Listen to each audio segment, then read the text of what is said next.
마이크 나오죠? 예. 에코만 좀 주실 수 있어요? 거의 노래방.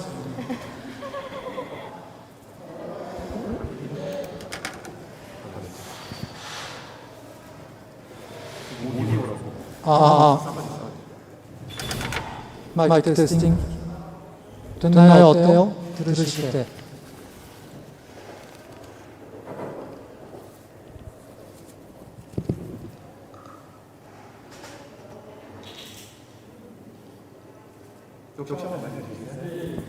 마이크 테스트합니다. 괜찮아요?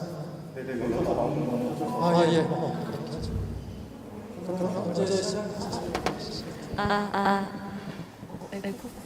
이걸 이렇게 들고 해야 되나요?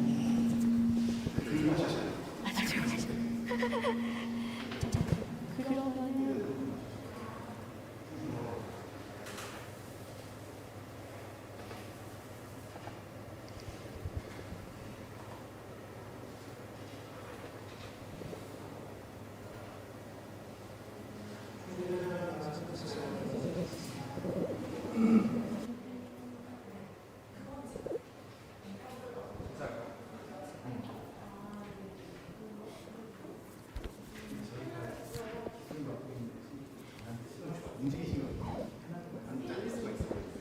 움직이면 안 돼.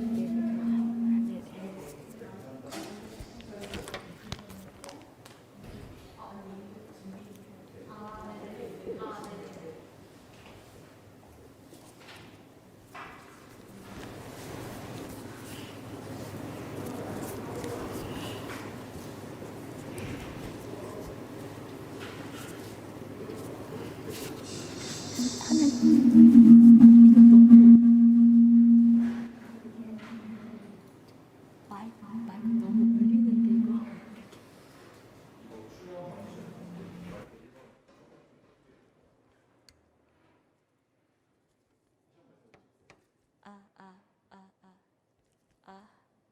됐나요? 네네.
오늘 소재에서 저희가 관광한 세주에 기획세적으로 안전중심 요구와 관광을 가자 특별세주 EII 위약 기판자적 전체를 알려드리고 조합을 하지 않도록 하다. 본 세션은 EII만 알고 소속사가 출시되고 있는 시점에 이 대다자가 허용되고 있는 이용자를 어떻게 대화하시는지 제한 방안을 보시고 전하다. 일부에서 전해낸 문제를 대화와 토론이 이루어지고 그 다음에 일부에서 세세한 테이블로 신중된 논의가 이루어질 것이다. 오늘 발표는 25분 정도로 토론은 12년을 주시고 그 이후에 그에 대한 발표자의 말씀을 듣도록 하겠습니다. 일부에서 발전해 주실 분은 서강대학교 ICT 법경제연구소 최정화 박사님과 한국방송통신정보진흥원의 박성정 박사님께서 토론을 맡아 해주시겠습니다. 먼저 AI 알고리즘의 책임성과 개인의 데이터 주권의 발제를 최 박사님이 해주시기 바랍니다. 네, 반갑습니다. 방금 소개받은 서강대 ICT 법경제연구소의 최정화라고 합니다. 네, 오늘 제가 말씀드릴 내용은 AI 알고리즘의 책임성과 개인의 데이터 주권에 관한 내용입니다. 오늘 발표하게 될 내용은 사실 지금의 이 논의에서 조금 더 한 단계 더 나아가기 위한 굉장히 기초적이면서도 탐색적인 논의라고 말씀드릴 수 있을 것 같고요. 그래서 오늘 이 시간이 계기가 돼서 조금 더 이용자 중심의 논의들이 활성화되었으면 하는 바람으로 시작을 해보도록 하겠습니다. 네, 먼저 이미 우리 주변에서 저희가 AI 알고리즘에 기반한 서비스들을 이미 익숙하게 이용을 하고 있어서 사실 여기에서부터 출발하는 문제점들이 많긴 합니다. 보면 맞춤형 서비스라든지 추천 동영상 아니면 맛집 추천 이런 것들 우리가 늘상 이용하고 있지 않습니까? 이용하고 있는데 이렇게 AI 알고리즘에 기반한 서비스들에 대한 의존성이 커질수록 또 한편으로는 그 역기능에 대한 우려가 굉장히 확산되고 있죠. 그러니까 실질적으로 우리는 이용하고 있지만 이용자들이 별로 의문을 가지지 않는다는 거죠. 내 데이터가 어떻게 활용이 되고 있고 또 내 정보가 어떤 정보들이 수집이 되고 있고 이런 부분에 대해서 의문을 갖지 않는 경우들이 굉장히 많은데 그러면서 또 한편으로는 이렇게 알고리즘이 점점 고도화되어 가면서 그 구조는 더 알기 힘들어지고 있고 그리고 블랙박스라는 이 허울 안에서 사실은 또 한편으로는 사업자 입장에서는 또 면피가 되는 부분들도 있습니다. 그래서 사실 알고리즘의 위험성이 더 커지고 있는데요. 우리가 그냥 블랙박스여서 이제 알 수 없는 거다라고 두고서 이제는 더 이상 많은 어떤 문제들이 일어나고 있는 부분들을 이제 반복할 수는 없다라는 것이고요. 그래서 이 논의의 시작은 여기서부터 사실 시작을 합니다. 그리고 실질적으로 아까 말씀드린 것처럼 우리가 일상생활 실제로 다 우리가 지금 네이버 검색이나 어떤 것들을 통해서 그런 알고리즘 서비스들을 이용을 하고 있는데요. 여기에서 굉장히 방대한 그런 정보들이 생성이 되고 기록이 되고 있고 또 축적이 되고 있습니다. 그런데 실질적으로 우리 이용자들은 이것들이 어떻게 활용되고 있는지 이런 부분들을 잘 모른다는 것이죠. 그리고 프라이버시가 침해될 수 있는 부분도 굉장히 큰데 이런 부분들에 대해서 인지를 못하고 지나가는 경우들도 많다라는 것에서 문제 제기를 하고 싶었었던 거고요. 그래서 어떤 한 측면에서는 사실 우리가 이용하는 서비스가 많기 때문에 굉장히 다양한 서비스들을 이용하고 있다라고 생각하는 측면이 있지만 사실 또 반대로 생각을 해보면 맞춤형 서비스 이런 것들로 인해서 오히려 우리의 선택권이 또 축소되는 제한되는 부분들도 큽니다. 그래서 이제는 우리가 개인들이 데이터 활용 측면에서 이용자의 어떤 권리 그러한 부분에 대한 논의들이 조금 더 이루어져야 하고 그 중요성을 인지해야 된다라고 하는 것이고요. 그래서 제가 오늘 논의에서 말씀드리고 싶은 건 강조하고 싶은 건 이용자의 이런 데이터 제공에 대한 부분 이런 부분에 있어서 그 선택권에 조금 주목해 보자라고 말씀을 드리고 싶었습니다. 그러니까 그냥 우리가 단순히 회원 가입할 때 제공하는 그런 개인정보뿐만 아니라 여기에서 우리가 생성하고 있는 정보들 그런 한 단계 더 나아간 그런 정보들에 제공하고 있는 정보들에 대해서 선택권 이런 부분들을 좀 고민해보자라는 것에서 시작을 했고요. 그리고 정부와 기업 차원에서 이용자 보호를 위해서 어떤 노력들이 이루어지고 있는지 거기에 대한 이제 탐색적인 연구라고 할 수 있겠습니다.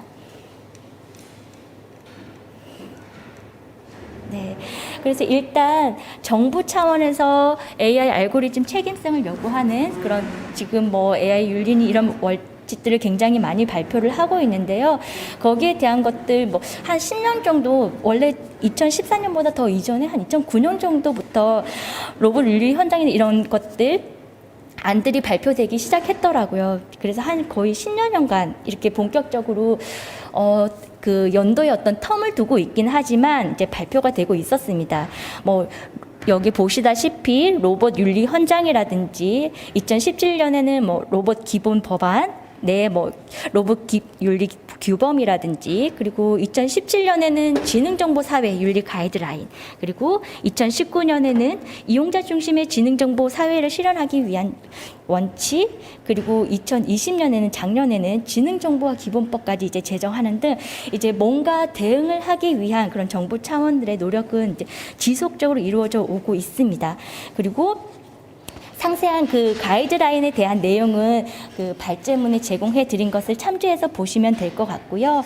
거기서 보면 그 먼저 2017년 지능정보사회 윤리 가이드라인에서 이제 조금 더 중점적으로 보려고 했던 부분은 책무성이랑 투명성 이런 부분들이었었는데, 여기에 나와 있는 것들 일단 책무성만 한번 읽어보겠습니다. 보면 지능정보 기술 및 서비스에 의한 사고 등의 책임 분배를 명확히 하고 안전과 관련한 정보 공유, 이용자 권익 보호 등 사회적 의무를 충실히 수행해야 한다라고 되어 있습니다. 여기서 보면 책무성이라는 부분이 사실 사고에 대한 책임성을 강조를 하고 있어요. 그래서 지금 논의가 많이 이루어지고 있는 알고리즘에 대한 어떤 책무성 요구한 부분은 조금 이제 그 뉘앙스나 이런 부분들이 다르긴 한데, 이렇게 어떤 정부 차원에서 발표하고 있는 윤리 가이드라인도 그 내용을 들여다보게 되면 조금씩 또 유사한 용어들을 사용하고 있지만 개념이나 이런 부분들은 조금 상이한 것들을 보실 수 있습니다. 2019년에 방통위가 또 AI 윤리 원칙이라고 해서 7가지 그런 원칙을 발표했습니다. 보면 뭐 사람 중심의 서비스, 투명성과 설명 가능성의 원칙, 세 번째가 책임성, 네 번째가 안전성, 다섯 번째가 차별 금지, 여섯 번째는 참여, 일곱 번째는 뭐 프라이버시와 데이터 거버넌스 이런 내용들을 이제 발표를 했는데요. 상세한 내용은 발제문을 참고하시면 될 것 같고, 제목만 보셔도 어떤 원칙들을 중요하게 생각해서 이제 발표를 하고 있는지 이런 부분들을 아실 수가 있습니다. 가장 최근에 아직 확정된 안은 아니고 며칠 전에 발표했었던 게 바로 그 AI 알고리즘 기반 미디어 콘텐츠 추천 서비스에서 이용자 보호를 위한 기본 원칙 안을 공개를 했었습니다. 여기서는 이제 3가지 핵심 원칙과 5대 실행 원칙을 발표를 했었는데요. 이전에 발표했었던 어떤 윤리 원칙이나 이런 것들을 비교해서 이번에 발표한 내용에서 제가 조금 더 주목해서 보고, 그러니까 진일보했다라고 저 나름대로 생각했던 부분은 여기에 이용자 개념에서부터 이용자 선택권이라는 부분을 주목하고 있다는 부분이었습니다. 뭐 사실 이 안을 발표하고 여러 가지 강론을박의 어떤 논의들이 있긴 하지만 제가 개인적으로 생각했을 때, 그리고 오늘 논의의 주제로 택한 부분과 연결지어 봤을 때 이용자라는 부분에서 중점을 두고 있다라는 부분을 이제 긍정적으로 평가를 하고 싶었었고요. 그리고 내용을 한번 보시게 되면 거기 보면 이제 그런 내용들이 있습니다. 그 예를 들어서 그 첫 번째 같은 경우에 서비스 제공자는 알고리즘 추천 시스템을 이용을 해서 서비스를 제공하고 있다는 사실을 이용자에게 통지, 표시해야 하고, 그리고 콘텐츠의 배열 순서와 방식을 결정하는 주요 기준을 이용자가 이해하기 쉬운 형태로 게시하거나 약관에 명시해야 한다. 이런 식으로 이용자의 선택권이나 이런 부분들을 이제 명시를 했다는 것 자체가 의미가 있었다라고 생각을 하고요. 이제 그렇지만 여기서도 나와 있지만 공통적으로 살펴보게 되면 정부의 어떤 가이드라인에서 제시하고 있는 책무성이나 투명성 이런 해석과 지침이 조금씩 상이하고, 아까 계속 강조했지만 최근에는 이용자 선택권에서 주목을 했다라는 부분이 진위보한 측면이라고 생각됩니다. 이거는 최근에 그 이르다 사건이 사실 굉장히 큰 영향을 미치지 않았나라는 생각을 하고요. 그래서 공통적으로 이용자 보호 차원에서 서비스에 대한 충분한 설명이라든지 그리고 도출 원리, 원칙들을 투명하게 공개할 것을 이제 요구를 하고 있는데, 사실 이런 정부가 이런 가이드라인을 제시한다라고 하더라도 기업 차원에서 뒷받침할 수 있는 어떤 노력이 없다라고 한다면 그야말로 이런 선언적인 수준에서의 어떤 지침밖에 안 되겠죠. 자, 그래서 기업들이 어떤 노력을 하고 있는지 조금 살펴봤습니다. 네, 지금은 제가 그 원칙의 키포인트에 해당하는 헤드라인들을 뽑은 거고요. 여기 구체적인 내용들은 각각 홈페이지를 통해서 제가 분석한 내용들을 발제문에 담아놨습니다. 일단 구글 같은 경우에 보면 예를 들어서 뭐 불공정한 평향을 만들거나 강화하지 않아야 한다라든지 인간을 위해 책임을 다해야 한다. 개인정보 보호를 위한 설계 원칙을 적용한다. 이런 식으로 7가지 정도의 원칙을 발표를 하고 있고, 이 구글 외에도 뭐 마이크로소프트사나 IBM 같은 경우도 IBM도 2020년에 최근에 발표를 했었습니다. 이렇게 AI 윤리 기준을 나름대로 뭔가 책임성 있고 투명성 있게 우리가 서비스를 제공한다라는 측면에서 그런 서비스들이 이러한 원칙에 근거해서 제공한다라는 걸 공표하기 위해서 기업들이 발표를 하고 있고요. 그리고 카카오도 알고리즘 윤리 헌장을 발표를 했습니다. 카카오 같은 경우는 좀 몇 년에 한 번씩 이렇게 계속 업데이트되는 경향이 있고, 가장 최근 버전이 이 지금 2020년에 발표한 버전인데요. 제일 처음은 카카오 알고리즘의 기본 원칙, 그리고 두 번째는 차별에 대한 경계, 그리고 세 번째는 학습 데이터 운영, 네 번째는 알고리즘의 독립성, 다섯 번째는 알고리즘에 대한 설명, 여섯 번째는 기술의 포용성, 7번째는 아동과 청소년에 대한 보호, 이런 내용들을 담고 있는데요. 여기서 구글하고만 단순히 비교해봐도 사실 좀 차이가 난다는 걸 보실 수 있겠죠. 그리고 아동과 청소년에 대한 보호, 이거는 엠번방 사태 이후에 이제 추가된 항목들인데, 이렇게 사회 트렌드의 변화에 따라서 어떤 이슈가 또 부각되느냐에 따라서 시대적인 상을 이렇게 반영하고 있다는 걸 알 수가 있고요. 그리고 네이버도 올해 발표를 했습니다. 이렇게 AI 윤리 준칙이라고 해서 첫 번째는 사람을 위한 AI 개발, 두 번째는 다양성의 존중, 그리고 세 번째는 합리적인 설명과 편리성의 조화, 그리고 다섯 번째는 프라이버시 보호와 정보 보안, 이런 내용들을 담고 있는데요. 여기 뭐 합리적인 설명과 편리성의 조화, 이 부분을 한번 내용을 보게 되면 이렇게 되어 있습니다. 네이버는 누구나 편리하게 AI를 활용하도록 도우면서 일상에서 AI 관여가 있는 경우 사용자에게 그에 대한 합리적인 설명을 하기 위해 책무를 다한다. 네이버는 AI에 관한 합리적인 설명의 방식과 수준이 다양할 수 있다는 점을 고려해서 이를 구체적으로 실현하기 위한 노력들을 한다. 이 내용들을 보시면 사실 굉장히 선언적인 수준이라는 걸 아실 수 있을 테고요.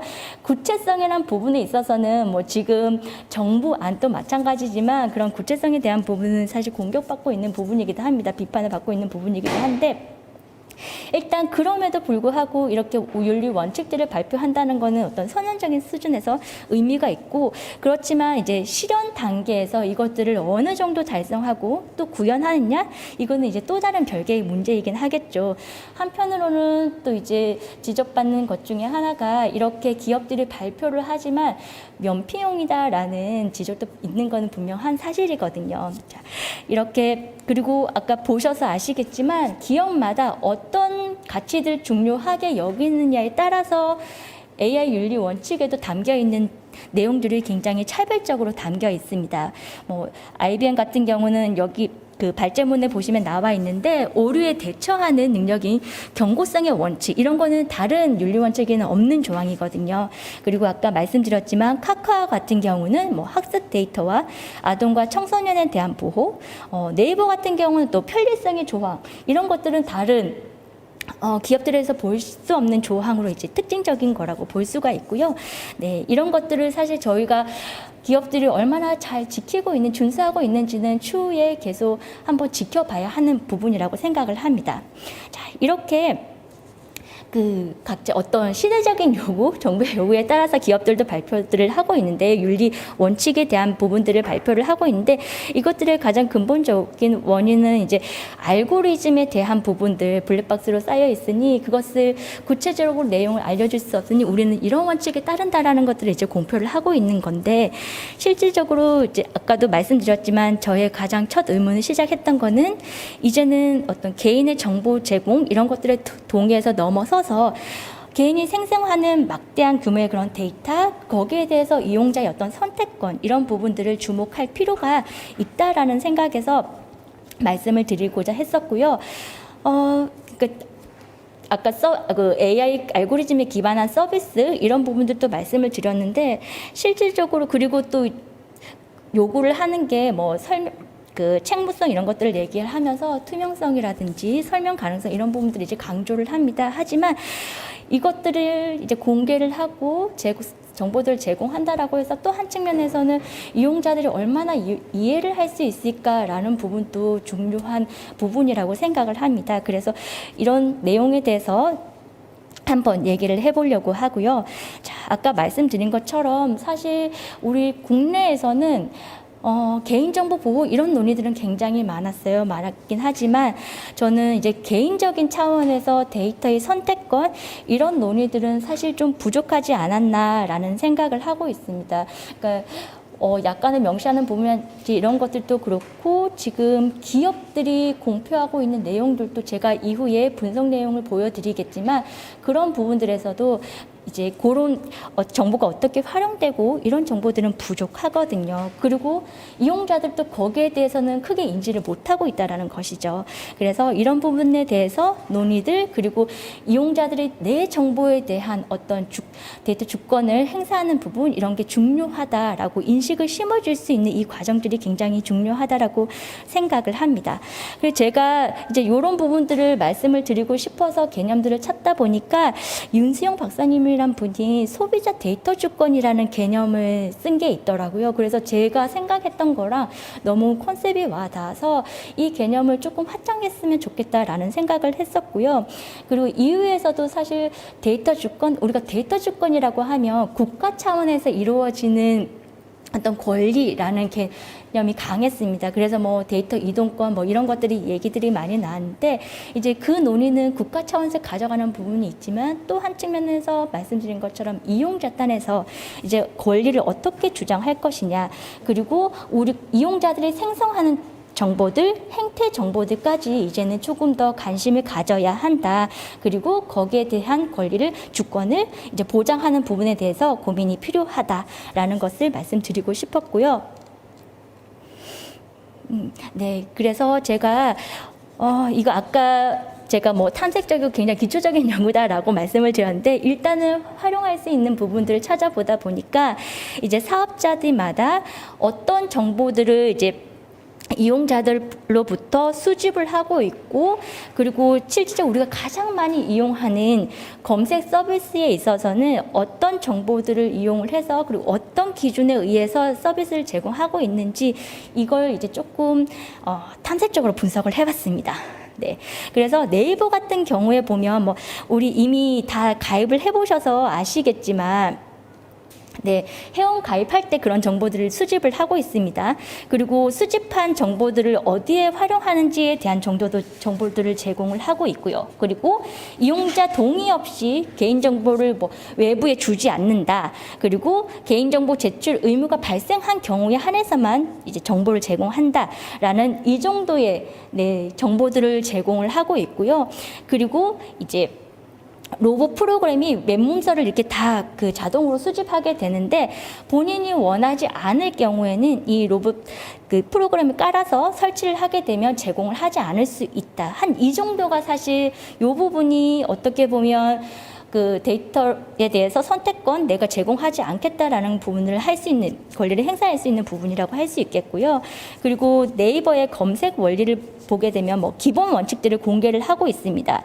그리고 검색 결과로 제공하는 정보를 차별하지 않고 이용자의 의사에 따라서 맞춤형 검색 결과를 제공하고 문서 원본이 그러니까 네이버에서는 원본이 더 잘 수집될 수 있도록 그렇게 제공을 하고 있다라고 하는 거고요.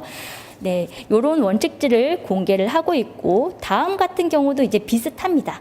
비슷한데 여기서 보면 조금 더 구체적으로 있는 부분이 서비스 이용 중에 개인 정보, 그러니까 생성하는 정보들, 뭐 IP 주소라든지 쿠키 정보, 그리고 서비스 이용 기록이라든지 이런 것까지 우리가 수집을 하고 있다라고 하는 것을 명시를 하고 있고요.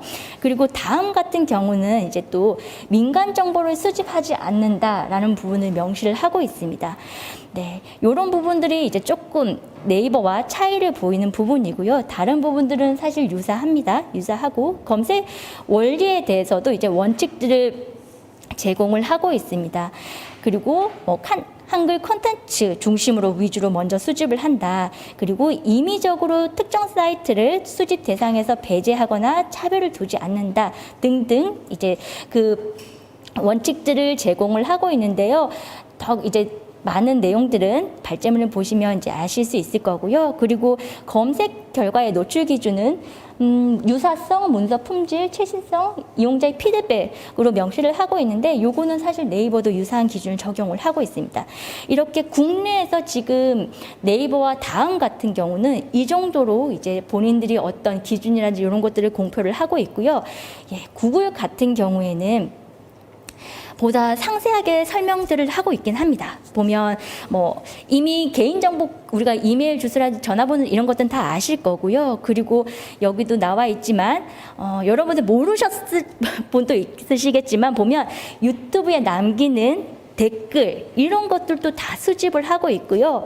또 하나는 보면 오프라인 상태의 어떤 그런 활동 내용들도 저장한다라고 얘기를 하고 있습니다. 그리고 이러한 수집 정보는 서비스의 제공, 서비스의 유지 및 개선, 그리고 새로운 서비스를 개선한다거나 맞춤형 서비스를 제공하기 위해서 이런 것들을 우리가 수집하고 있다라고 공표를 하고 있고, 우리가 이렇게 많은 정보를 수집을 하고 있지만 이게 이런 것들에 대한 이용자들의 선택권도 제공하고 있다. 그러니까 활동 제어라든지 광고 설정이라든지 다른 사람에게 표시되는 내 정보, 뭐 공유 인증 이런 것들을 선택할 수 있는 부분을 이제 분명히 제공을 하고 있습니다. 그래서 저도 이전에 이제 온라인 맞춤 광고를 이제 연구를 좀 해보면서 하나하나 들어가 봤어요. 들어가 봤는데 사실 이거 작정하고 들어가지 않는 한에는 이게 어느 부분에 그 카테고리 안에 있는지 사실 찾기도 힘들고요.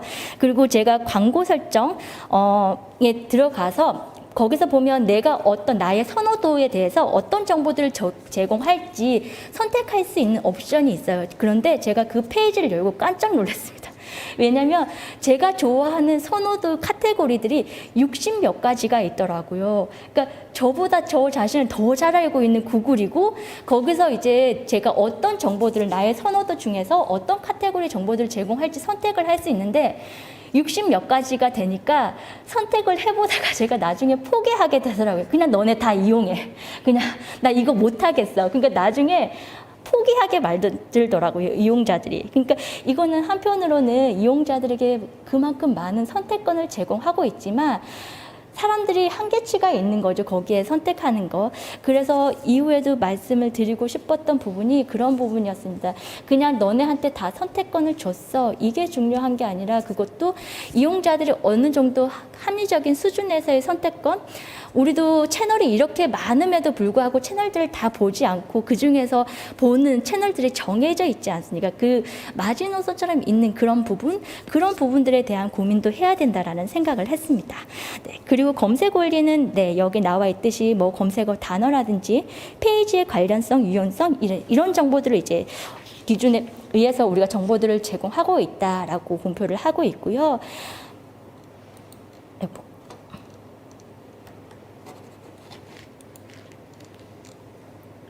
네, 그래서 종합적으로 이렇게 한번 살펴보면 이제 보시면 아시겠지만 국내 같은 경우에는 구글이나 이런 것보다는 훨씬 그냥 단순히 우리가 입력하는 개인정보 위주 정보들이 수집되고 있다는 것을 알 수 있고요. 그리고 구글 같은 경우는 말씀드린 것처럼 굉장히 포괄적인 정보들을 수집을 하지만 또 한편으로는 너네들한테 이만큼의 선택권도 줬어 할 수 있는 어떤 명분들을 만들어내고 있다라는 거죠.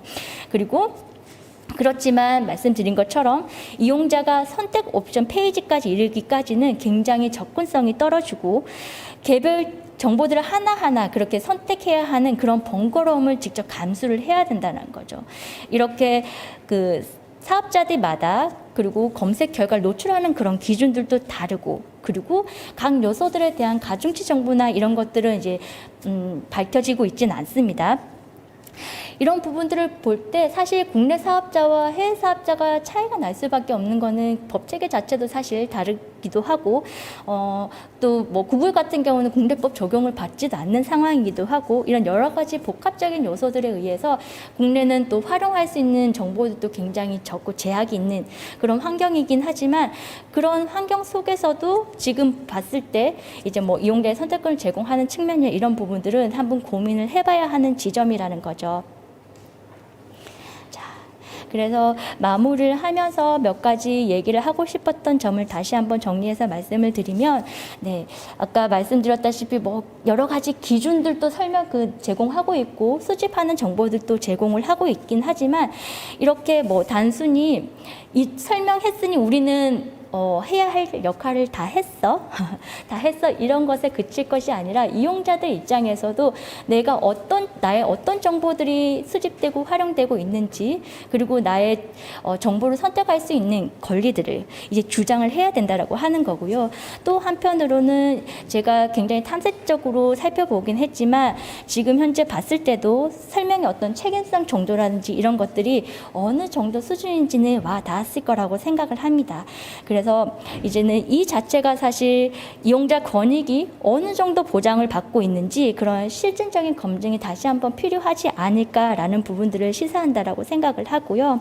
그리고 이제는 뭐 정부가 선도적으로 여러 가지 AI 윤리 원칙이며 이런 것들을 하고 있긴 하지만 정부가 그냥 하달하는 정보에 그쳐서는 한계가 있을 수밖에 없고 기업들도 이제 나서서 하고 있지만 분명히 이런 제공하는 것들 수준도 사실 다르기도 하고 그래서 이런 부분들에 대해서 고민을 해봐야 한다라고 하신 거고요. 그리고 구글의 사례를 들었지만 이용자의 선택권을 제공하는 것하고 이용자들이 원하는 수준의 어떤 선택권인가라는 부분은 이제 한번 고민을 해봐야 된다라는 것입니다. 그리고 알고리즘 기반의 이런 개인의 이용 주권을 주장하기 위해서는 그런 부분들을 그리고 살펴보기 위해서는 이용자들의 니즈, 책임성에 대한 수준도 한번 살펴봐야 한다, 들어볼 필요가 있다라고 생각을 했고요.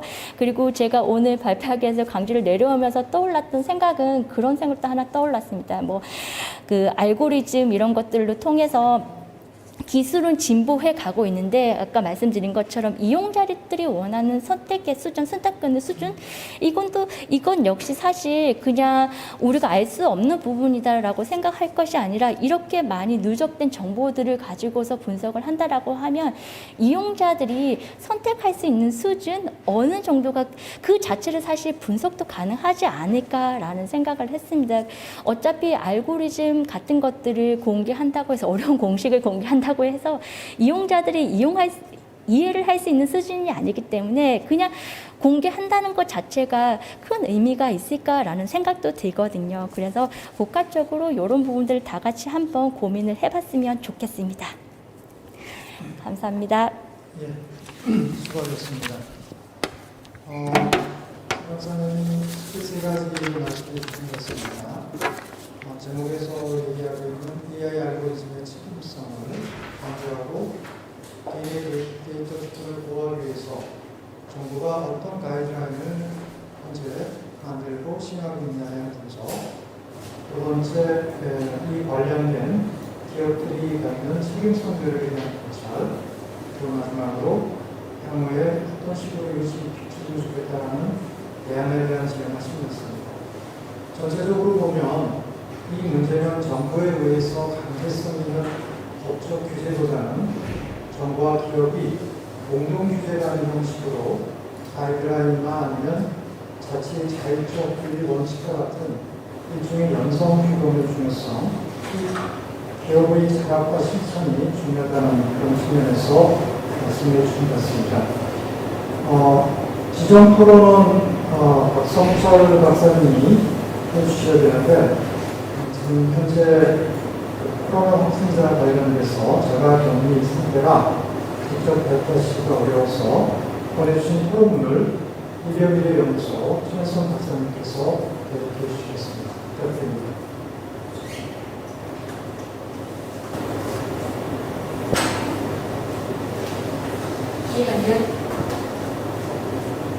안녕하세요. 스피커들. 안녕하세요. 지금 보이시나요? 지금 피해받은 2개월의 모습을 상상입니다. 말씀드렸다시피 한국방송포시 전파 질문을 박성철 박사님께서 믿으시 못한 자가격리 하시게 되셔서 제가 대신 토론문을 기록하도록 하겠습니다. 안녕하세요. 한국방송포시 전파 질문원 박성철입니다. 이기지 못한 자가격리로 인해 무대에 참석하지 못하고 사전으로 인사드리게 되어 죄송스럽습니다. 더욱이 무처럼 확장한 소재가 있는 지역이랑 발생된 사태로 나름의 기대를 하고 있었기에 아쉬움과 안타까움을 큽니다.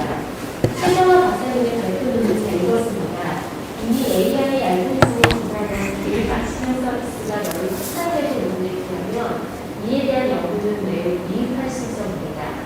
새롭게 발견된 무엇은 일인데 큰 정글들을 휘두르며 기대되는 거칠고 힘든 작업에 나서 최종한 박사님께 2번의 박수를 보냅니다. 아울러 선도적 연구를 접하고 공부할 기회를 주셔서 감사합니다.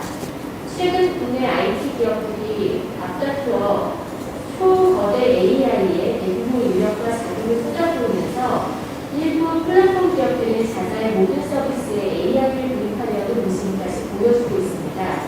이 연구는 정부와 사업자들이 제시한 AI 기반 서비스의 윤리 원칙과 가이드라인을 정리하고 개별 사례를 꼼꼼히 분석하여 AI 서비스 확산의 사회적 한계를 탐색하고 있습니다. 이를 통해 사업자의 책임성과 아울러 개인의 데이터 주권이라는 이슈를 제기하고 있는 매우 시적절한 연구입니다. 며칠 전 자가격리자로 확정되면서 격리기간 중 건강 상태를 체크하는 AI 콜을 시행한다는 문자 메시지를 받았습니다. 하루 한 번 AI가 제게 전화를 한답니다. 사람처럼 말하는 인상 인식 기계가 묻는 질문에 통화하듯이 답변해주면 된다고 합니다. 자가격리자 관리에 드는 공무원들의 시간적, 정신적 부담을 덜 수 있는 좋은 아이디어인 것 같습니다. 그런데 몇 번 전화를 받고 나니 궁금하기도 하고 약간 불안하기도 합니다. 문자나 카톡이 아니고 굳이 목소리로 체크하는 이유는 뭘까? 목소리로 건강 상태의 변화까지 체크하나? 거짓말 여기까지 판단하는 건가? 제 목소리를 통해 어떤 데이터를 수집해서 어떻게 가공해서 또 어떻게 활용하는지에 대해서 어떤 설명도 없었기 때문입니다. 데이터의 생산 주체이자 소유자인 국민조차 모든 사이에 엄청난 데이터가 채집되고 가공되어 활용되는 사례를 찾는 것은 어렵지 않습니다. 저는 오래전부터 구 검색을 이용하고 있지만 제 계정을 통해 어떤 데이터가 수집되고 관리되는지 관심이 없었습니다. 오늘 구글의 계정 관리 페이지에 들어가서 확인하고 깜짝 놀랐습니다. 아래 이미지는 그 일부를 따온 것입니다. 혹시 이미지가 보이나요? 이미지가 지금 공부하는 제 설명을 드리겠습니다. 지도에, 대한민국 지도에 우리 박성철 박사님이 계신 장소들이, 과거에 있었던 장소들이 빨간색으로 되어 있는데 굉장히 전국적으로 나주하고 서울 지역에 많이 분포가 되어 있습니다. 이런 이미지를 보면 제가 방문했던 곳이 붉은점으로 표시되어 있습니다. 우리나라뿐 아니라 전 세계에 걸쳐 지난 10수년간 방문했던 모든 위치를 특정하여 확인할 수 있었습니다. 표시된 각 지점을 클릭하면 방문 일시까지 나타납니다. 또 여기 오른쪽에 있는 이미지는 라스베가스에서 LA까지 이동 경로와 시기, 당시 찍은 사진까지 친절하게 보여주고 있습니다. 예를 들어서 활동으로 들어가면 어떤 사이트를 방문했는지 또는 어떤 단어를 검색했는지까지 일목요연하게 알려줍니다. 혹시 지금 영상을 보시는 분들은 이 지도를 못 보시고 계실 텐데요. 제가 혹시 궁금하시면 박성철 박사님이 어디 방문했는지 이걸 보고 나중에 개인적으로 채팅을 남겨주시면 알려드리도록 하겠습니다. 자, 안드로이드 OS에 제 스마트폰과 연동되어 상시적으로 데이터를 수집한 모양입니다. 저는 이러한 데이터의 수집과 가공에 대한 알고 있지 못했고 동의한 기억도 없습니다. 저에 대한 데이터지만 정작 데이터의 주인인 제 자신은 존재 조차 알지 못했던 데이터도 있습니다. 아마 대다수 이용자가 자신의 데이터가 얼마나 수집되고 가공 활용되는지 정확히 모를 것입니다. 회원 가입 시 본인이 제공하는 몇 가지 개인정보의 문제가 아닙니다. 이거는 온라인과 오프라인에서 생산되는 개인의 활동에 대한 구체적인 데이터가 상시적으로 채집되는 문제입니다. AI는 기본적으로 데이터를 이용한 학습에 의해 작동합니다. 데이터의 양이 곧 학습의 질과 연결됩니다. 충분히 많은 양의 데이터를 확보하는 것은 좋은 서비스를 제공하기 위한 필요 조건입니다. 다른 사업자들에게는 다양한 데이터를 대량으로 확보해야 하는 이득이 발생합니다. 데이터 제공자이자 이용자인 개인의 권리는 위태로울 수밖에 없는 조건입니다. 그러나 이에 대한 논의는 거의 이루어지지 못했습니다. 일부 논의조차도 체박사님의 연구에서 알 수 있듯이 법이나 또 제도적 차원의 대응이 아니라 원칙, 기준, 가이드라인 등 윤리적, 기본적 차원의 언급이었습니다. 이처럼 개인의 데이터 주권에 대한 논의가 활발하게 이루어지지 못한 이유는 제가 지적하고 있듯이 체박사님 발제는 한쪽에서 지적하고 있듯이 산업 발전을 저해한다는 논의 때문입니다. 이제 막 성장하고 있는 AI 분야의 경쟁력을 확보하기 위해서는 성분을 규제보다는 진입과 육성이 우선되어야 한다는 것입니다. 여기에 더해 국내에서는 글로벌 사업자와의 형평성에 대한 문제제기의 가능성도 있습니다. 구글, 애플 등 글로벌 사업자에 대한 대응이 어렵고 실효적 통제력을 갖지 못한 상황에서 애초에 의도와 관계없이 규제 정책은 국내 사업자에 대한 역차별을 초래한다는 우려입니다. 그러다 보니 원칙이나 기준 가이드라인을 제시하는 정부의 규범적 차원의 조심스러운 작동이 진행되고 있습니다. 데이터 제공자의 이용자의 권리나 데이터 주권에 대한 논의가 광범위하게 이루어지지 못하는 이유 또한 여기에 있는 것 같습니다. 이런 상황에서 이번 연구와 같은 논의가 매우 부당하지 않을까. 사업자나 정부가 제시하고 있는 가이드라인과 원칙은 매우 포괄적이고 추격적인 수준에 머물고 있는 한계를 보입니다. 그 중에서 설명 가능성, 추천 서비스 알고리즘을 설명해야 한다 등 조금씩 다르게 표현된 알고리즘에 대한 설명 책임은 매우 중요한 원칙입니다. 이용자의 선택권도 각각의 경우의 수에 대한 설명을 전제로 보장받을 수 있기 때문입니다. 그런데 이것이 결코 간단하지 않은 것으로 보입니다. 예를 들어서 이제 최 박사님 그 발제는 서점을 보시면요. 알고리즘 추천 서비스 제공자는 콘텐츠의 배열 순서와 방식을 결정하는 주요 기준을 이용자가 이해하기 쉬운 형태로 게시하거나 또는 약관을 명시하도록 하고 있습니다. 먼저 이제 이해하기 쉬운 형태가 무엇인지에 대한 고민이 필요합니다. 추천 서비스가 고도화될수록 알고리즘은 더 복잡해지고 일반인이 이해하기는 어려워질 것입니다. 이해하기 쉽게 하기 위해서는 설명의 분량도 많지 않아야 할 것이고 긴 문장이나 방정식 따위가 없어야 합니다. 복잡한 알고리즘을 쉽게 설명하기 위해서는 많은 부분을 생략해야 하고 복잡한 과정을 단순화해야 합니다. 결국 이해하기 쉽게 한다는 것과 충분히 혹은 정확하게 설명한다는 것이 현실에서는 서로 상충하게 될 가능성이 높습니다. 알고리즘에 대한 구체적이고 친절한 설명이 사업자는 물론이고 이용자에게도 마땅하게 혹은 자연스럽게 받아들여지지 않을 수도 있습니다. 사업자는 충분히 설명하려는 노력이 이용이 잔해가 될 것을 우려할 것이고 이용자 중에는 설명 자체를 원하지 않거나 굳이 알고 싶지 않은 사람도 있을 겁니다. 무엇을 어느 정도까지 어떻게 설명할 것인가에 대한 진지하고 밀도 있는 고민이 필요한 까닭입니다. 이와 관련해서는 정보 제공에 의한 동의를 의미하는 걸로 informed consent라는 개념을 참고해보려 합니다. 이는 의료회계 과정에서 의료진은 적절한 설명을 통해 충분한 이해를 한 환자로부터 자발적 승낙을 사전에 얻어야 한다는 의미입니다. 이와 관련하여 편익과 위기에 대한 설명, 동의의 내용과 시기, 이에 따른 책임의 범위와 정도 등에 대해 다양한 논의가 진행되어 왔습니다. 물론 인간의 신체에 대한 개입이 이루어지는 의료행위와 온라인상에서의 서비스 제공이라는 점에는 차이가 있습니다. 그러나 이용자에게 충분한 설명을 거쳐 선택할 권리를 제공한다는 점에서 기존 논의를 참고할 여지가 있습니다. 정보 제공을 통한 이해를 전제로 한 동의의 과정과 법적 책임의 범위와 정보에 대한 시선점을 얻을 수 있을 것입니다. 사업자가 제시하는 알고리즘의 책임성과 신뢰 확보를 위한 규범과 원칙 중에도 아직까지는 한계와 허점들이 보입니다. 앞으로 지속적으로 보완되어야 할 부분입니다. 예를 들어서 카카오의 알고리즘 윤리 현장에는 의도적인 사회적 차별이 일어나지 않도록 경계한다라고 되어 있습니다. 저 최 박사님 발제는 이쪽에 있는 내용인데요. 즉 비의도적인 혹은 의도하지 않은 결과는 책임의 범위에 포함하지 않고 있다는 겁니다. AI는 대량의 데이터를 기반한 AI에 기반한 서비스가 고도화될수록 의도할 수 있는 결과의 범위는 오히려 줄어듭니다. 즉 개인정보 유출 및 프라이버시 침해로 논란이 된 이루다의 사례가 대표적인데요. 이루다의 개발 운영사인 스캐터랩은 개인정보가 포함된 문장을 삭제하는 등의 비식별화 조치를 했다고 주장하고 있습니다. 즉 이루다의 개인정보 노출 사건은 사업자가 전혀 의도하지 않은 결과라는 것입니다. 이처럼 애초에 개발자나 운영사가 의도하지 않은 결과에 대해 어느 정도의 책임을 물을 것인가는 앞으로도 충분한 시간을 갖고 논의해야 할 것입니다. 개발자가 의도하지 않았다는 이유만으로 AI 기반 서비스로 인해 발생하는 문제의 책임과 피해 복구가 면제될 수 있는지에 대해서는 다양한 주장이 있을 수 있습니다. 또한 법적인 문제와는 별개로 의도하지 않은 결과에 대한 사업자의 책임에 대해서도 추가적인 사회적 논의가 필요합니다. 사업자가 제시하는 규범적 기준에 이처럼 명확하게 의도한 결과에 대해서만 제한적 책임을 적시하는 것은 적절하지 않아 보입니다.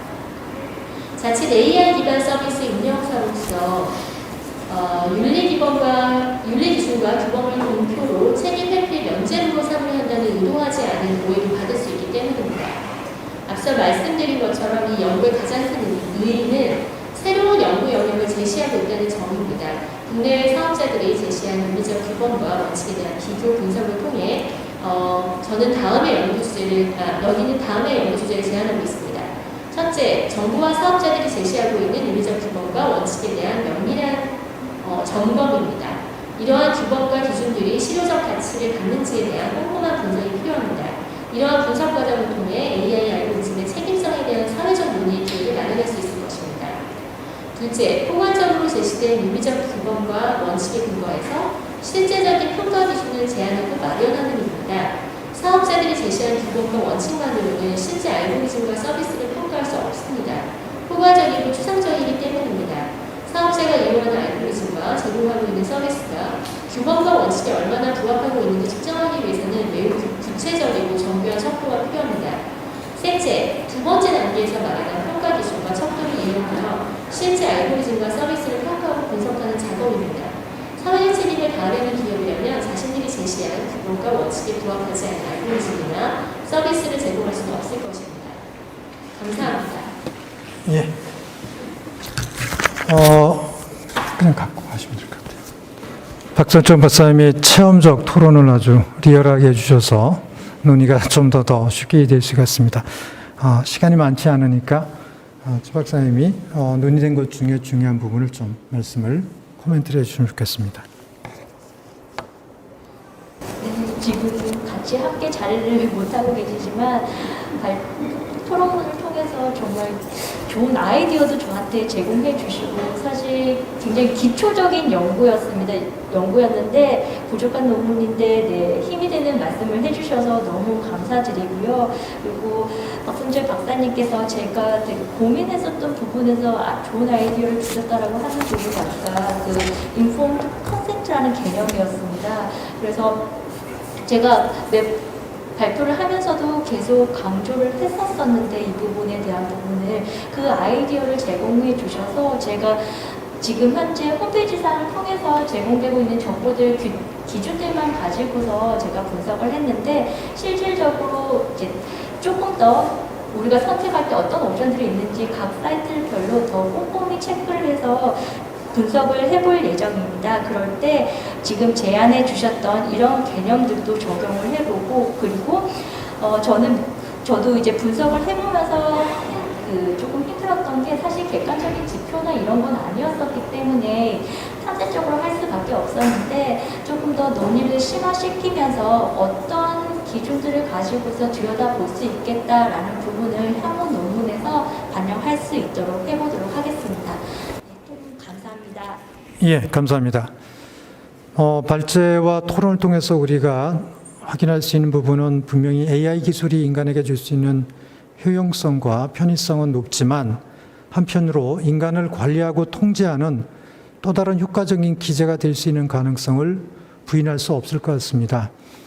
근데 사실 AI나 알고리즘이라는 부분은 일반 대중들이 이해하고 접근하기 어려운 부분이 있기 때문에 사실 이걸 어떻게 풀어가야 될지에 대한 나름대로 전략도 필요할 것 같습니다.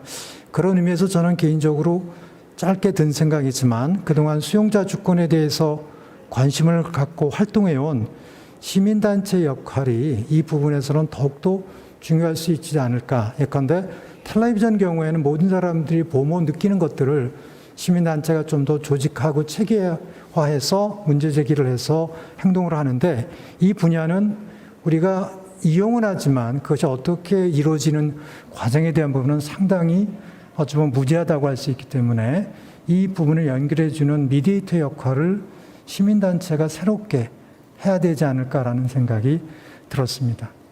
자, 그럼 첫 번째 발표를 이상으로 마치고 두 번째 발표를 진행하도록 하겠습니다. 토론과 발제 감사합니다.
소리도 좀 높이셔도 될 것 같습니다. 저한테 화면 공유 권한을 주시면 제가 화면 공유를 하면서 말씀드리도록 하겠습니다.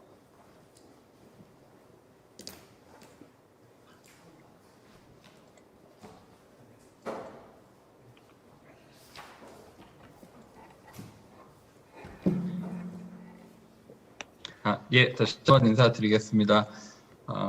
광화문대학교 법학부 선지원이라고 합니다. 저는 온라인 플랫폼 이용자 보호를 위한 참여 거버넌스 대책이라는 주제로 발표를 드리고자 합니다.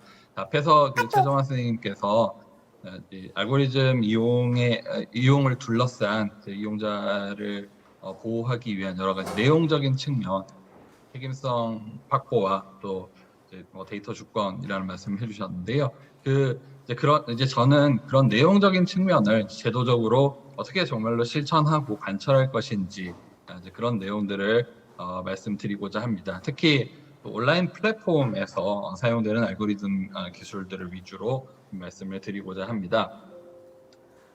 네, 먼저 전반적으로 한번 발표 드릴 내용들을 개관을 해보면 먼저 온라인 플랫폼 서비스에서 이용자 권익이 어떤 식으로 침해될 수 있는가, 그리고 이용자 보호를 위해서 그렇다면 어떤 고려를 해야 하는가, 그런 고려 요소 등을 바탕으로 해서 지금까지 우리나라를 비롯해서 세계 각국이 플랫폼 이용자 서비스 보호를 위해서 어떤 제도적 노력들을 해왔는가를 살펴보고, 마지막으로 좀 제가 바람직하다고 생각하는 온라인 플랫폼 이용자 보호의 방식에 대해서 말씀을 드리고자 합니다.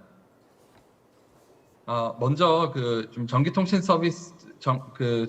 사업법상 통신 서비스를 어떻게 규제하는지에 대해서 간단히 말씀을 드리고 시작을 하면 좋을 것 같습니다.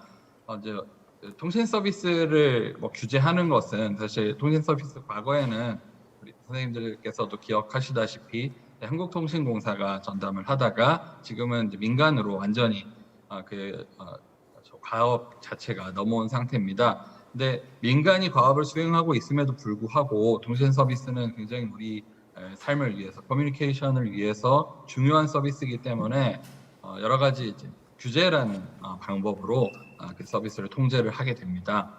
그 가장 이제 중요한 축이 이용자 보호라고 할 수 있겠습니다. 통신 서비스를 이용하고 있는 이용자들이 좀 적정한 가격에 질 좋은 통신 서비스를 이용하면서 그 통신 서비스를 통해서 좀 피해를 입거나 기본권 침해를 당하거나 하는 그런 모습들을 막기 위한 모습으로 전기통신사업법상 통신서비스 규제가 이루어져 있습니다.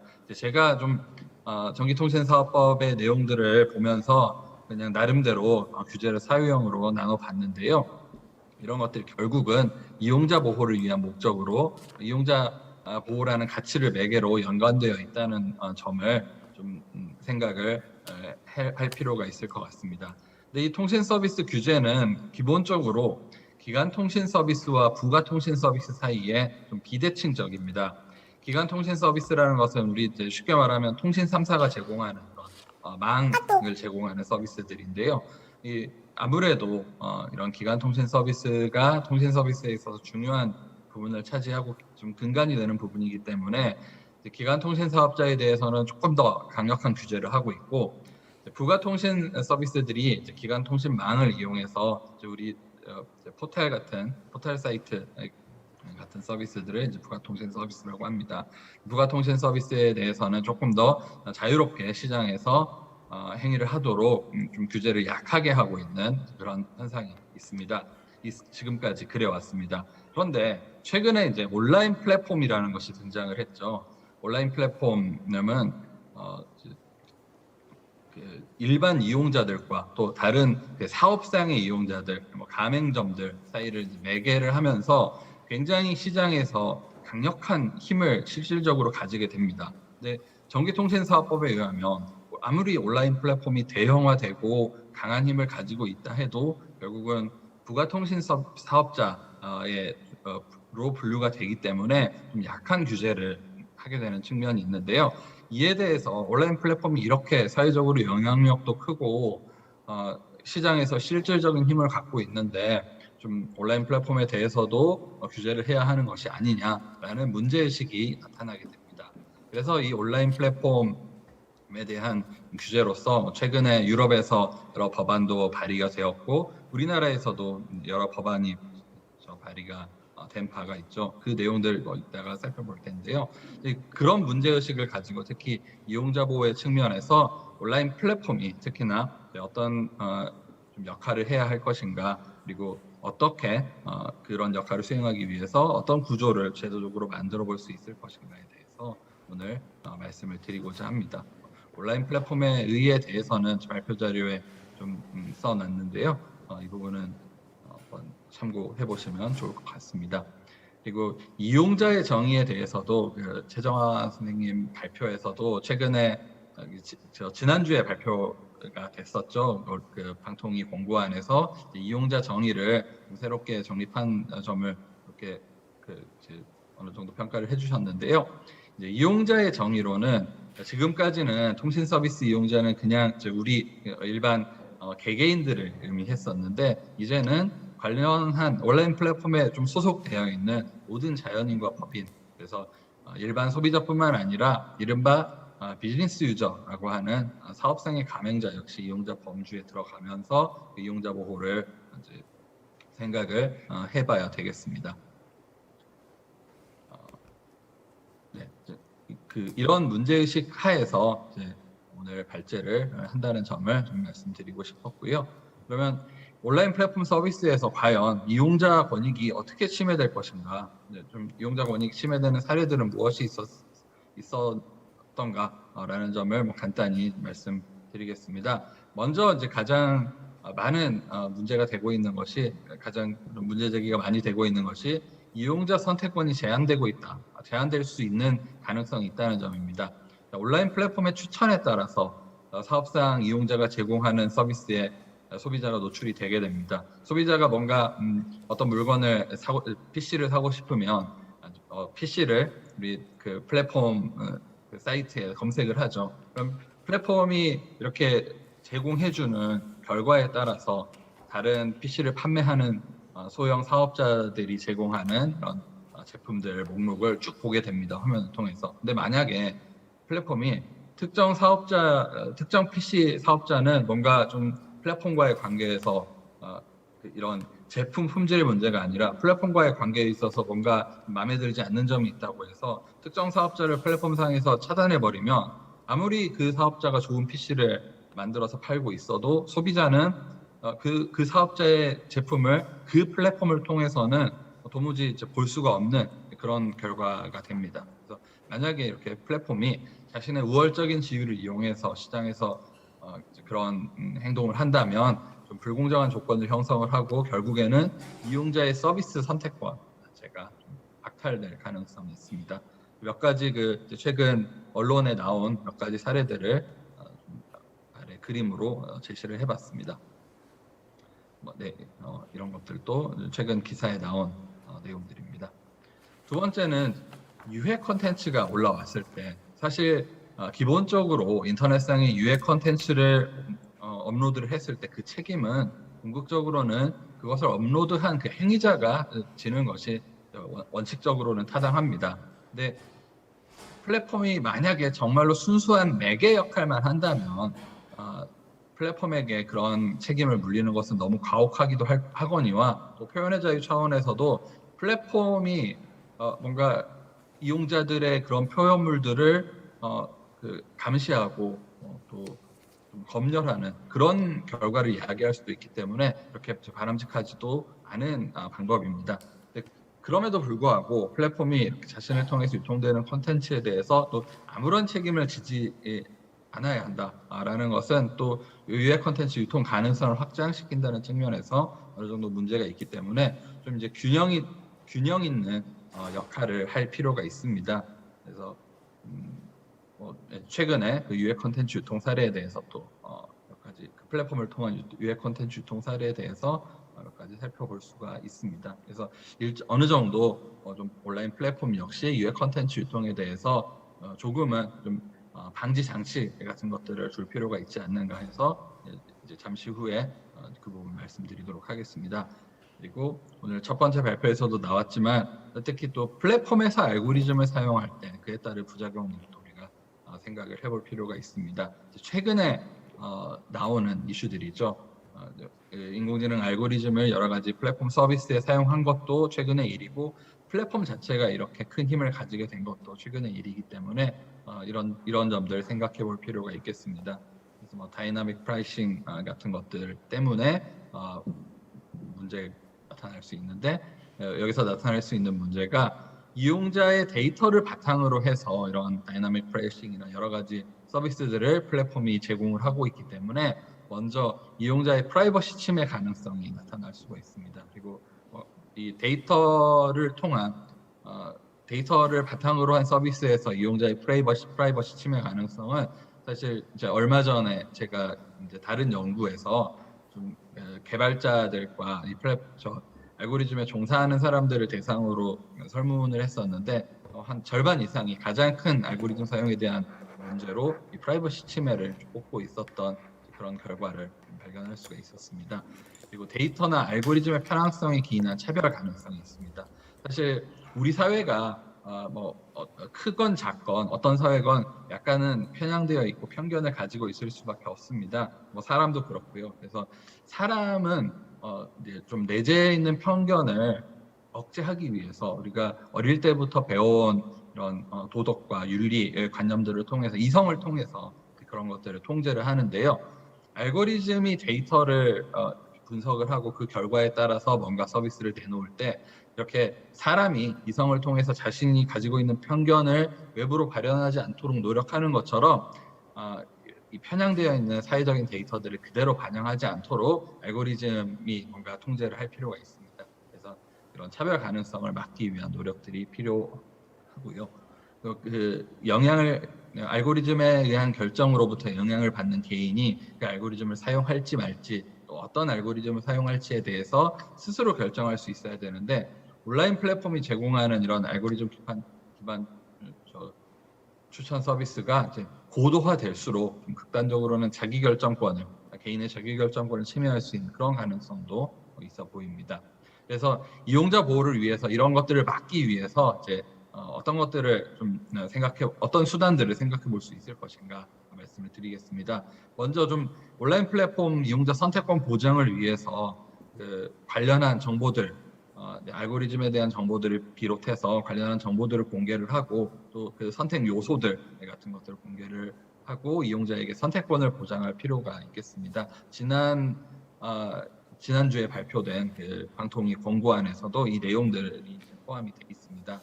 그리고 역시 좀 알고리즘 윤리를, 인공지능 윤리를 좀 준수할 필요가 있겠습니다.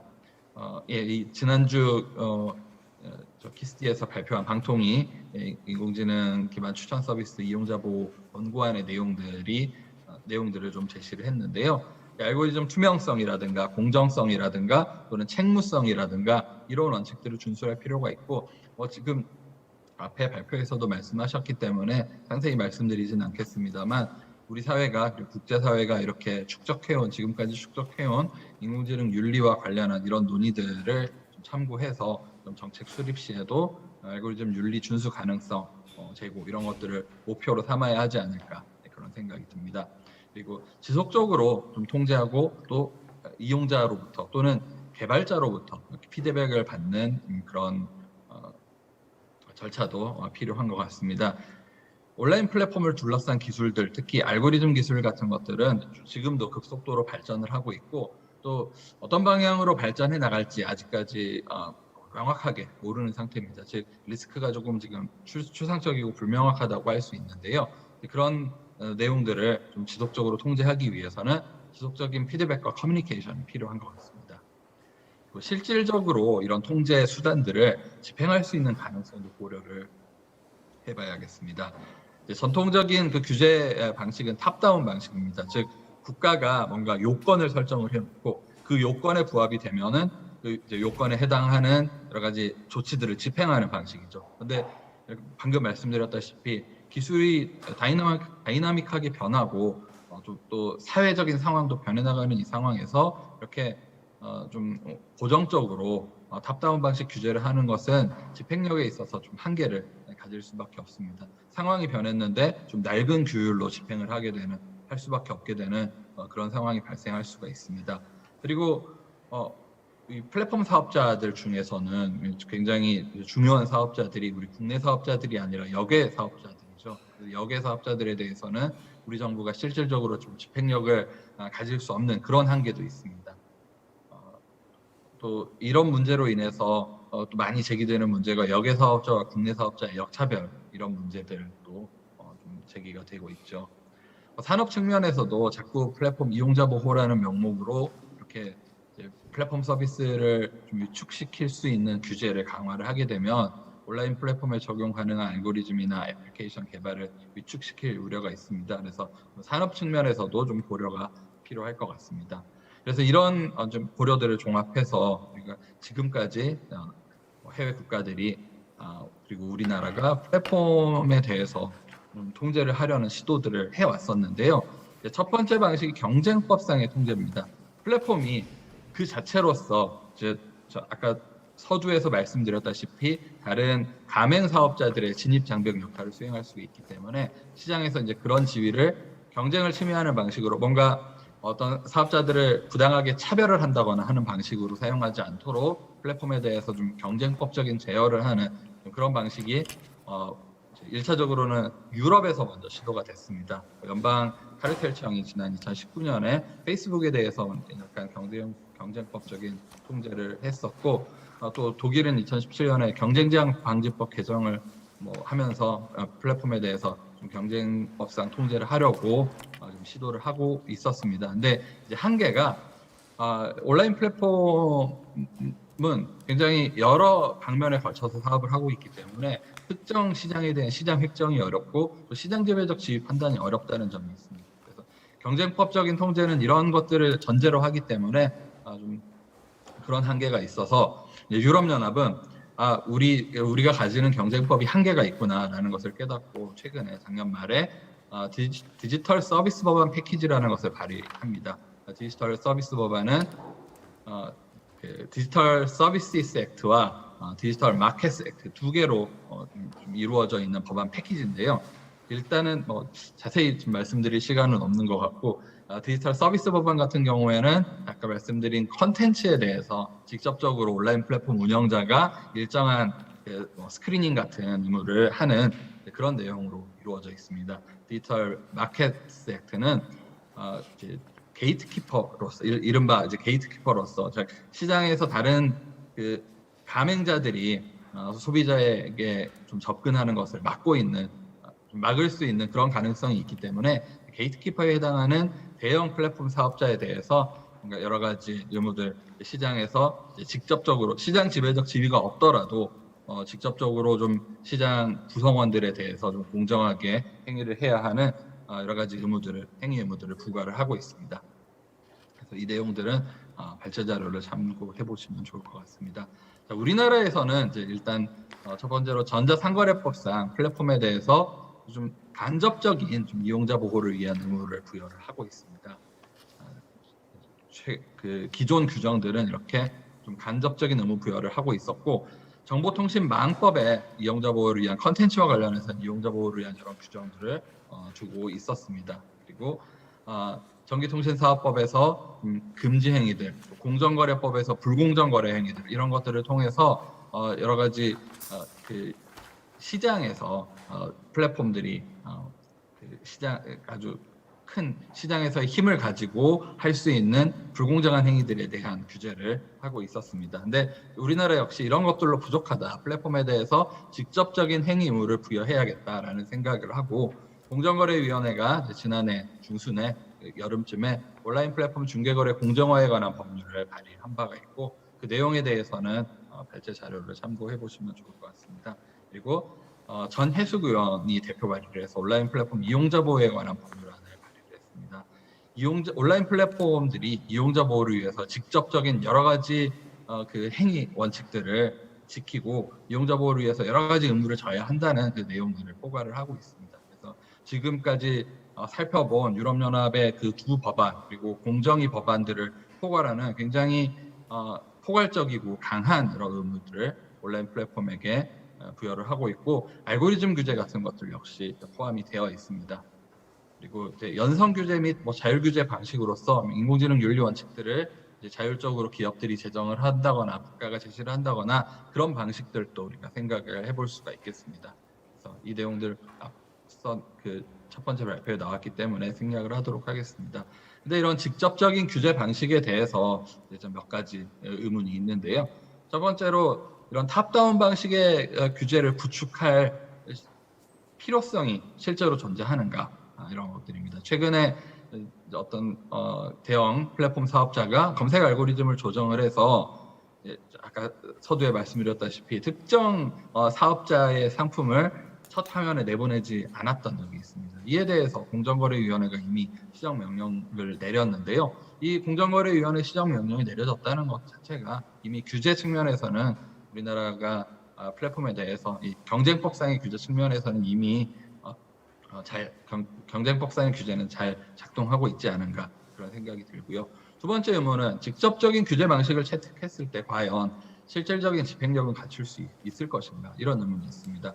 해외 사업자에 대해서 일단은 실질적인 집행력을 가지기가 어렵고 또 플랫폼 안에서 이루어진 행위에 대해서 규제권자가 좀 알 수가 없기 때문에 이런 정보 격차로 인해서 집행력이 결여될 수가 있습니다. 그렇기 때문에 이제 제가 제안하는 것은 온라인 플랫폼 제공 서비스에 대해서 뭔가 커뮤니케이션 기반의 참여 거버넌스를 만들어서 온라인 플랫폼에 대해 구체적으로 규범을 만들어서 대응하기보다는 온라인 플랫폼에게 쉽게 말하면 온라인 플랫폼에게 어떻게 해라라고 직접적인 의무를 부여하기보다는 어떻게 할지 생각할 수 있는 이런 논의의 장에 참여해라라는 의무만 부여하는 그런 방식의 거버넌스를 만드는 것이 더 실현 가능성이 높고 효과적이지 않을까 그런 생각이 듭니다.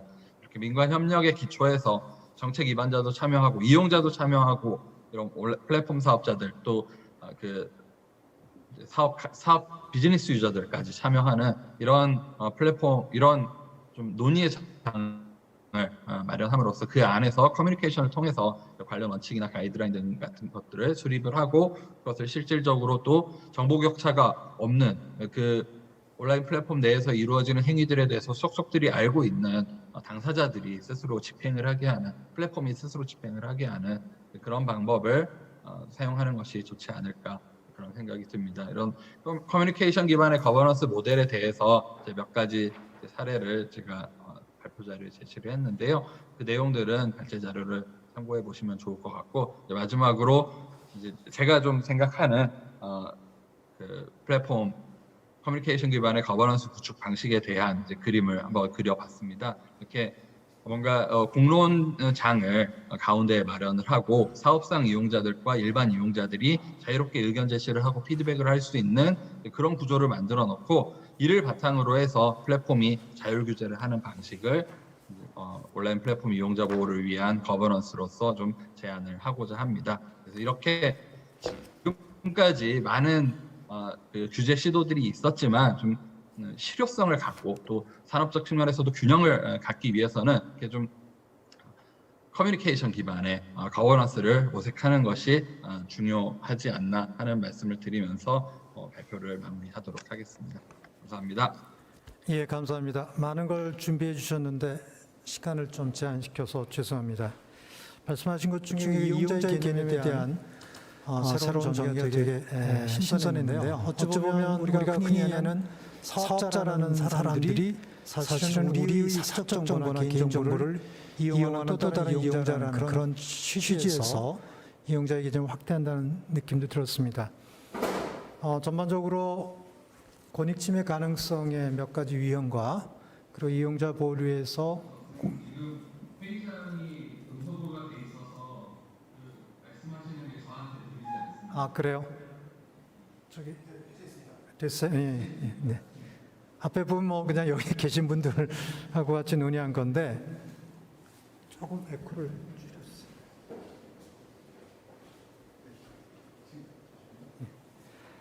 줄였어요. 네. 전반적으로 권익침해 가능성의 몇 가지 유형과 그리고 보호를 위해서 생각해야 될 고려사항 등을 잘 살펴주시고 이용자 보호를 위한 법적, 제도적 장치에 대해서 여러 층에서 아주 구체적이고 상세하게 제시해 주셨습니다. 그러나 이제 마지막으로 말씀하신 것처럼 궁극적으로 가장 바람직한 방식은 첫 번째 발제에서도 조금 논의된 것처럼 정부가 직접적으로 규제하는 것보다는 이 영역은 더더욱 협력적 거버넌스, 우리가 흔히 얘기하는 협치의 구축을 통해서 풀어야 될 과제라는 점이 마지막에서 결론으로 제시해 주신 것 같습니다. 토론에 대해서는 역시 법학을 전공하시는 군산대학교 지강 교수님께서 해주시겠습니다. 한 5분 정도 부탁드립니다. 네, 반갑습니다. 오늘 발제를 해주신 선지원 교수님의 발제를 전반적으로 잘 들었고요. 개인적으로 저와 선지원 교수님 같은 경우 전공이 법학이기도 한데 얼마 전에 있었던 그 키스티 AI 윤리 기준 초안을 작성하는 데 있어서 전문가 그 포럼에 같이 또 참여했던 기억이 있어서 여러 가지 연구 방향성이나 이런 부분들을 공유를 하고 있었습니다. 때문에 저도 오늘 그 선지원 교수님의 발제문에 대해서는 전반적으로 동의를 하고요. 또한 어떤 가장 중요하다고 할 수 있는 협력적 거버넌스다라고 하는 것이 지금 현재 플랫폼 산업의 어떤 그 발전 가능성 이런 것들을 토대로 봤을 때 어떤 탑다운 방식의 규제보다는 선지원 교수님께서 주장하신 그런 협력적 거버넌스, 소위 말해서 규제 플랫폼화가 굉장히 좀 더 유용한 측면이 있다라고 정리를 해볼 수가 있겠습니다. 자, 그래서 이제 이러한 측면들에서 보면 우리 그 발제문 같은 경우에도 기존의 전통적인 규제 방식에서 또 이제 새롭게 법안이 만들어지는 과정들 이런 부분들까지 다 이렇게 소개를 잘 하고 있어서 특별히 드릴 말씀은 없는 것 같은데, 이제 우리가 생각을 해야 되는 것들이 이 플랫폼이다라고 하는 것들을 이제 규제를 하려면 기본적으로 이제 전통적으로 어떤 그 똑똑한 거버넌스라고 할까요? 좀 스마트한 거버넌스 원칙 중에서 중요한 두 가지 원칙을 우리가 한번 제시를 할 필요가 있는데, 그 두 가지 중요한 원칙이다라고 하는 것이 투명성과 어떤 참여인데, 여기서 말하는 참여라고 한다면은 결국에 어떤 이용자들, 조금 전에 이제 선 교수님께서 짚어주셨던 이제 비즈니스 유저들도 마찬가지고 기존의 전통적인 자연인들 등등 이렇게 다양한 사람 구성원들이 참여를 통해서 이렇게 협력적인 거버넌스를 구축하는 것이 굉장히 필요하다라고 하는 인식을 가질 수가 있습니다. 이런 것들이 왜 필요하냐라고 한다면 우리 이제 어느 책에 나왔던 글귀기도 한데 전통적으로 이제 왕과 뭐 정복자들 같은 경우에는 규칙을 세우는 걸 되게 좋아한다고 그래요. 그런데 규칙을 세우는데 그 규칙이 잘 지켜지지는 않는다라고 하는 거죠. 따라서 어떤 대부분의 법안들에서도 보면 공정을 얘기하고 있습니다. 그런데 과연 이 공정이라고 하는 것들이 법안을 통해서 다 담겨질 수 있느냐라고 한다면 또 그런 것도 아니거든요.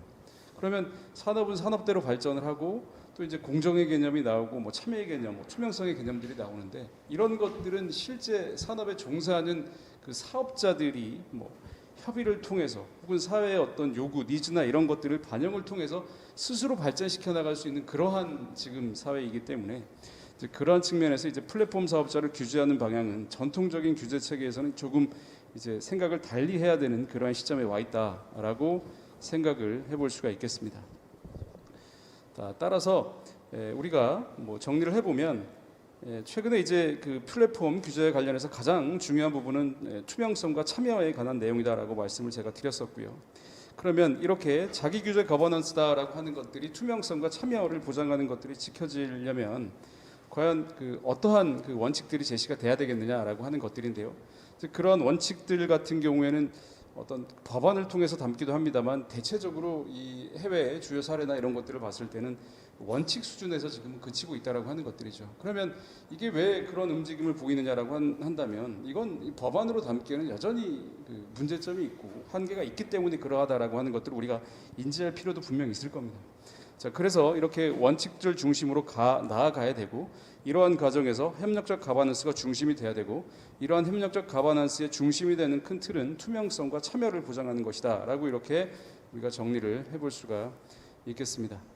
자, 이러한 측면을 이제 강조하는 이 측면에서 이 발제자의 어떤 전반적인 내용들 이런 부분들에서 조금 전에 말씀드렸듯이 전적으로 공감을 한다라고 말씀을 드릴 수가 있겠고요. 이제 발제문에 있는 42페이지죠. 45번째 슬라이드 같은 거 보면 결국에 이 EU 같은 경우 유럽연합의 어찌 보면 행위를 규제한다라고 하는 법안을 만들기도 했습니다. 그러면서도 협력적인 가버넌스를 구축하다라고 하는 이러한 측면에서 협의체를 구성하다라고 하는 이러한 규정들도 우리가 볼 수 있단 말이죠. 그래서 이러한 측면들에서 봤을 때 결국에 이 플랫폼의 자기 규제 거버넌스의 두 번째 원칙이다 중요하다라고 할 수 있는 참여와 관련해서 이 어떤 자기 규제 거버넌스 중에 이 효과적인 플랫폼 관리를 위해서 매우 중요한 이러한 측면을 우리가 이제 참여로 좀 이렇게 보고 이러한 참여를 더 활성화시킬 수 있는 이러한 논의들이 지금 현재도 우리나라에서도 진행이 되고는 있습니다만 앞으로도 이러한 논의가 좀 더 우리 사회에서 진전될 수 있었으면 하는 그러한 바람을 가지고 있습니다. 자, 그래서 뭐 이 정도로 제가 토론을 마무리하는 것으로 하겠습니다. 따로 뭐 질문사항이나 이런 것들은 뭐 있지는 않고요. 전반적으로 이제 선지원 교수님과 생각을 같이 하고 있다라고 하는 부분 말씀드릴 수 있겠고 이 정도로 토론을 마무리하도록 하겠습니다. 예, 감사합니다. 지 교수님이 몇 가지 말씀해 주신 것 또 그것이 시사하는 것에 대해서 송 교수님이 짧게 답을 좀 주시기 바랍니다.